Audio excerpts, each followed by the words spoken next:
You're listening to Up to the Mic. If you want to learn about the struggles and triumphs of starting a business, performing for sold-out arenas, or inspiring those you lead, Up to the Mic is the show for you.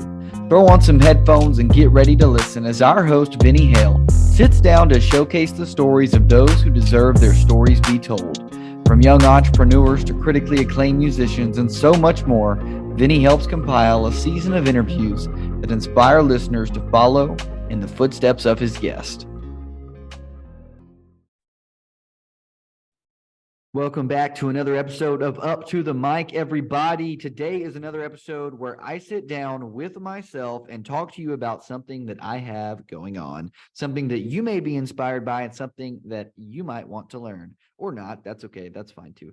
But today is a day where there's no guest. It's just me and a microphone and a video camera. And I sit here and I talk to you on the screen and I share with my guys, my gals, all my viewers, all my listeners, all 5 of you, exactly what's going on in my head. And I share a story. And today that story is going to be about how I run my eBay business and 4 steps for how you can create your own.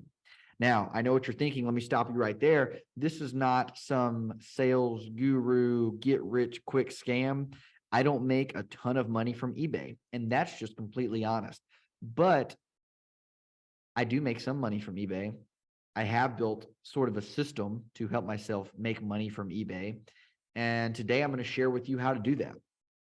There's no course that I'm going to sell you at the end. Although if you do want to check out Murphy's Money, go give it a try. Murphy's Money on Instagram, on TikTok, anywhere you can get your social media at. Go check us out at vinnyhale.com. Click on Murphy's Money course. Sidebar on that little advertisement there. But if you want to increase your financial literacy, or if you know someone, a student or a child in your life that wants to increase their financial literacy, go and sign them up. Now, enough with the advertisement portion of this. Back to the topic at hand, how I run my eBay business and 4 steps for you to create your own. Now, while I may have a full-time job as a consultant, I moonlight in many different professions, from podcasting to blogging to running Murphy's Money, the financial literacy course, to one that you might have just learned about, selling on eBay. Now, e-commerce has become the topic of conversation for many different reasons, both good and bad. It's the subject of, like I said earlier, internet scams and get-rich-quick gurus, but I'm neither here nor there. My purpose in writing the article about this and both in talking to you on the podcast is to explain my approach to creating consistent income with eBay and how getting started is the easiest part. My approach is like this. Step 1. The hardest part about selling on eBay is finding what you should sell. However, my approach has always been to look no further than my own apartment. So whenever I'm running low on items to sell, whenever I was first getting in, or whenever I was first getting started and selling on eBay, I would just start listing all of the household tech, clothing, items that I no longer used, old tools, old things from Rachel, whatever I could find. So looking in my closet for new items to sell is hands down the easiest approach to getting started. Step 2. Once you rally together a pile of items you want to sell, the next step is to take pictures of your items. And while this may seem like an insignificant part, this is actually the most important step in ensuring success in selling your items. The number one thing that buyers on eBay look for is an abundance of high quality pictures. Now, I don't know that that's actually the number one thing that buyers look for on eBay, but that's in my mind. That's the number one thing that from my perspective, that is the number one thing. That's not backed by any stats there, but that's from my perspective. The number one thing buyers look for on eBay is an abundance of high quality pictures. So whip out your new iPhone, get to snapping plenty of pictures of each item. The hardest ones to take pictures of are clothes, but I sell a lot of them. At one point, I had a mannequin that I would dress with the clothes. That was a little overboard, but regardless, there's ways to make your pictures stand out from others. A good way that I've found to do this is to find a stock image of that product online. So just do a quick Google search, find a stock image, and use that image. Make sure it's, available for use and not copyrighted, but use that image to then be the headline image or the focus image in your eBay sale. Because then let me backtrack. When you're scrolling through eBay as a seller, what's going to stick out to you more? The dark and grungy box, rolled up wires of a PlayStation that are all scratched and sitting on a bed somewhere in a picture, or a brand new box that says PlayStation 5 on it or PlayStation 4, whatever you're selling. It says, PlayStation 4, got the controller standing next to it and the PlayStation sitting on top all nice and pretty. And it's got the nice white background and it's crystal clear and the lighting's perfect. That's the first one I'm going to, because I feel like that's more trustworthy of a seller. It seems more legitimate to me. And all it could be is not that it's a new item, just that you're showcasing a good picture of the item that you're selling. Now, there's a caveat to this. While that could be your initial photo that draws the seller in, I highly recommend you to not only post this picture, you want to include actual images of your specific machine, of your actual PlayStation, because you want to show the flaws in it, the scratches on it, the missing stick on your controller, etc. You don't want to lie to people. That's not what I'm suggesting here. I'm just saying you want to have a picture that will first entice and draw in your seller, or excuse me, your buyer. And then you want to keep them there by having a quality product behind it. So those are my best tips and tricks for going out and actually taking pictures of or getting pictures for your specific products on eBay. Now, step number 3 is to actually go and list your items on eBay. The best approach to listing your items is to go through like you're a buyer and search for the product that you're trying to sell by typing in the product name or the barcode number in the eBay search box. Or if it's a book, another good one is for books. You can go and type in I think it's the ISBN. I forget the acronym, but I think it's the ISBN that's on the back of the book barcode, and it'll pull up every copy of that book that's being sold currently on eBay. So if you go in and you find a similar or identical product, then click on, eBay makes it as easy as possible for you. Click on sell one like this. Sell one like this. Might be butchering that, but I'm pretty sure that's the sign. Literally, it's a button you click that says sell one like this, or sell your own. Maybe it's sell your own, but regardless, go in, it automatically pulls up a template with pre-populated information. And all you go in is tweak the information based off of the description of your item, like the exact accurate item or accurate description of the exact item that you have. And it's that easy. And it'll already be priced for you based off of what was shown before. It'll already be showcased elsewhere. But here's a little extra tip that I'll include in this section is that when you get to the portion of details where you choose the price of your item, ensure that you enable auction for 7 days and allow offers for the best results. Now, I have a caveat with this suggestion. I highly recommend doing an auction, and I highly recommend doing it for 7 days. I stand by that. The second portion about checking the box that says allow offers is a little yes and no. And what I mean by that is that when you click allow offers, what that does is that during the 7-day life of your auction, if you have the price of a product at $10 and people can auction it up from there, they'll go to $10.50 or $12 and then $15 and auction it up like that works. Someone can come in and they can offer you a specified price to buy it right then and there. So if I see the price of a product is going up, I can go in and I can offer you, say it's at 10 and then 15, and I want to just go ahead and get it now. I'll say 25 because I don't want it to get bid up to 30 or 35 and have to buy it then.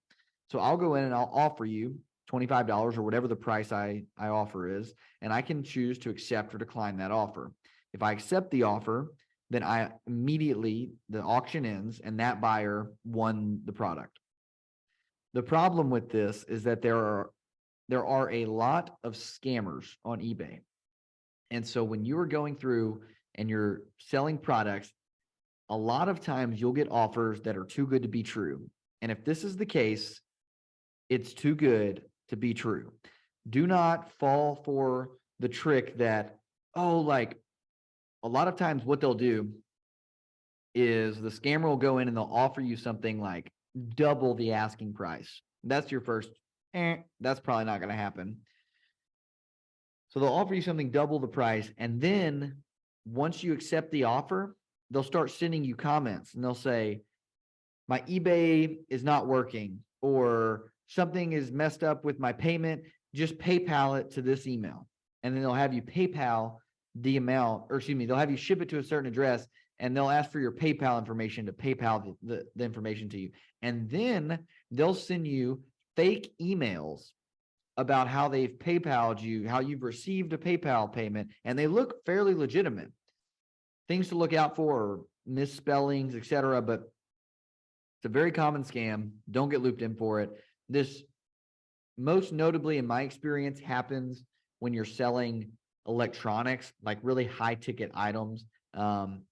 I sold a camera once and they offered me like $600 and the camera was only worth like $300. I accepted the offer and then I went through the whole, cat and mouse game of them not having their eBay working. They want to PayPal me. I sent them my email. They sent me fake emails about how I need to PayPal them the money, etc. And so I caught on to it. Thankfully, I submitted a report to eBay to try and get them to block the account that was trying to scam. But be warned. Now, step 4. After 7 days, you will hopefully have sold a few products, and now it's time to package up and ship.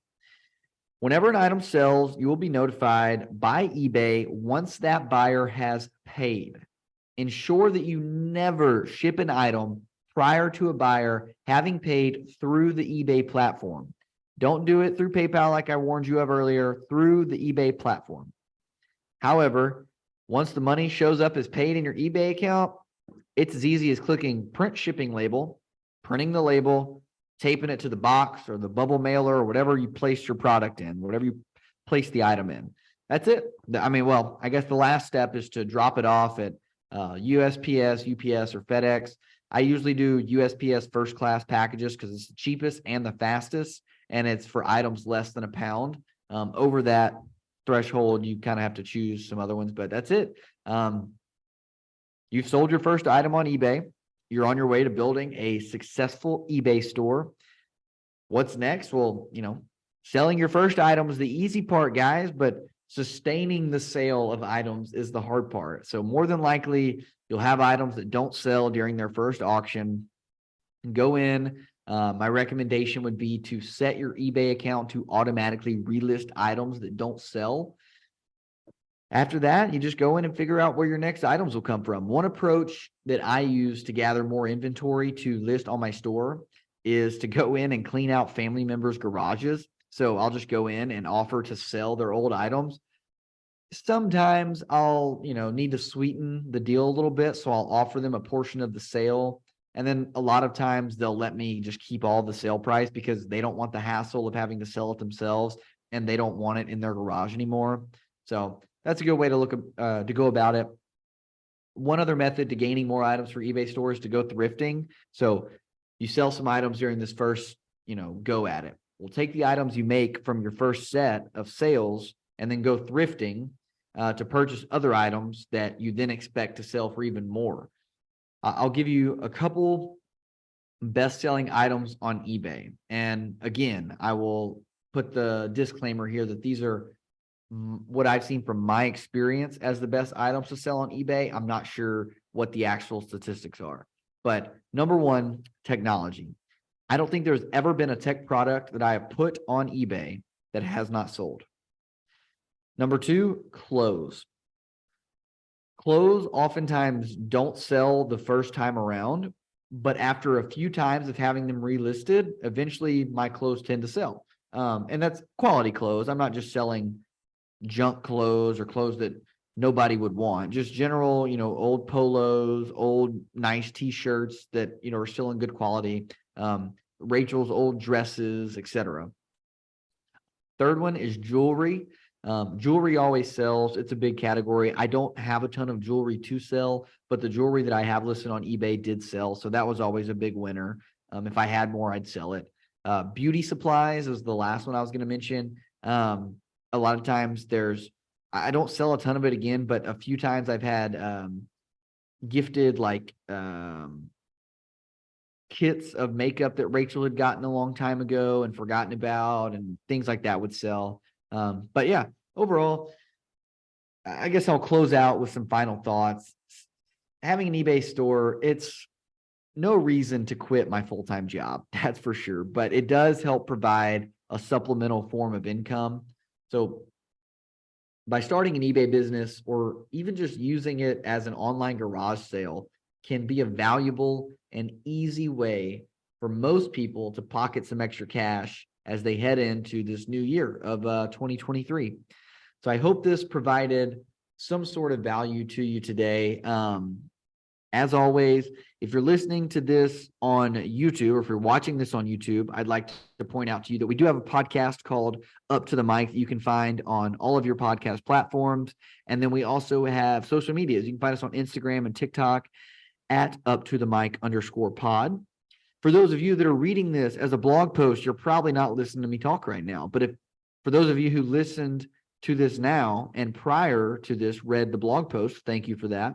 If you're only listening to this as a source of a podcast, I'd like to encourage you to check out our YouTube channel, Up to the Mic, and go check out our social media on Instagram and TikTok at @UpToTheMic_pod. Thanks so much, everybody. I'll see you in the next one. Let's go. Yeah. I'm like an addict, do I gotta have it. I ain't even playing, got a really bad habit. If it moves, gotta grab it. Fuse like a magnet, lose, won't have it till I'm doomed in a casket.